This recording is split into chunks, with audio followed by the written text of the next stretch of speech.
when you're talking about what is an emergency, what is not, you have to be talking about the risk to that person, the risk to how can you not live in this situation? Can you live or can you not? If this situation, if no one shut down, if everyone just kept going back to work and there was like 2 million people that died, worst case scenario, right? The 2 million people died. Would you be able to live in that situation? I think so. As a society, you know, just like 1918, et cetera, a lot of people died, but the rest of the people were able to continue living. And so, yes, it would be a hardship to have that many people die, especially for those people. But is it an emergency as defined in this?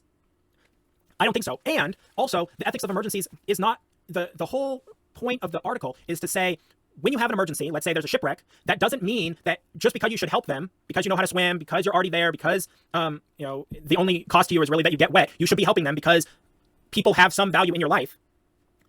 And this person, through no fault of their own, has become in a situation that they cannot survive in, and you can get them out of it. But that doesn't mean that now you have to, that all of morality is about helping people.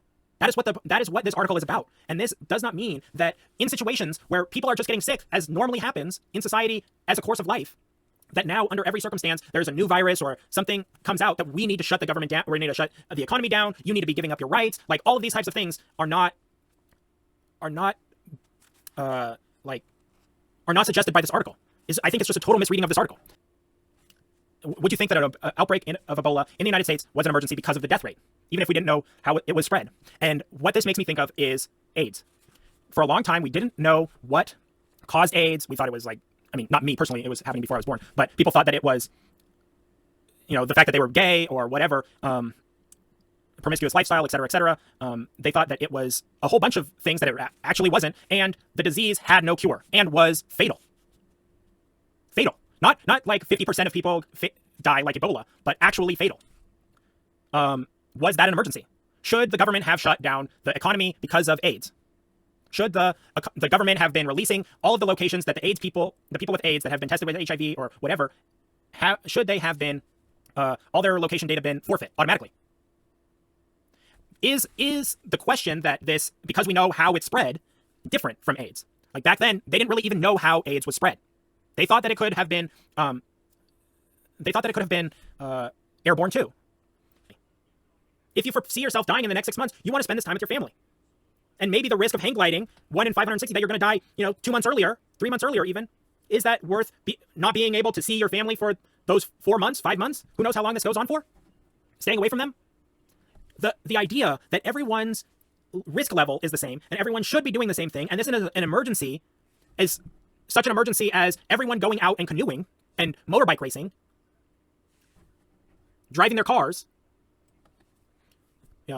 This to say that you lose your rights because of that, to say that the government has special powers because of that, I think that is ignoring, absolutely ignoring these risks that we normally accept or have a different view of. Do you have a view of, skydiving or canoeing or motorbike racing or whatever? Like, maybe motorbike racing is too much for me, mostly because I don't really like the idea of motorbike racing. But maybe Grand Prix racing is something that I would do, right?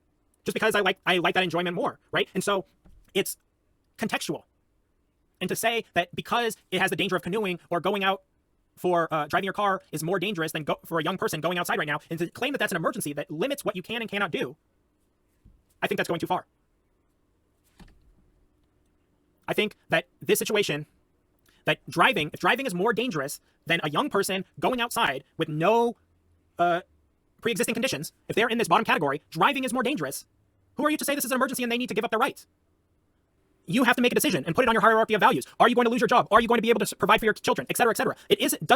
Just because this is said that it's an emergency, it does not make this go automatically to the top of the list. This is not an emergency. You would still be able to live, and the governors should be trying to move and should move probably immediately to open every single business up and say social distance, aka physical distance, and masks. Just wear them.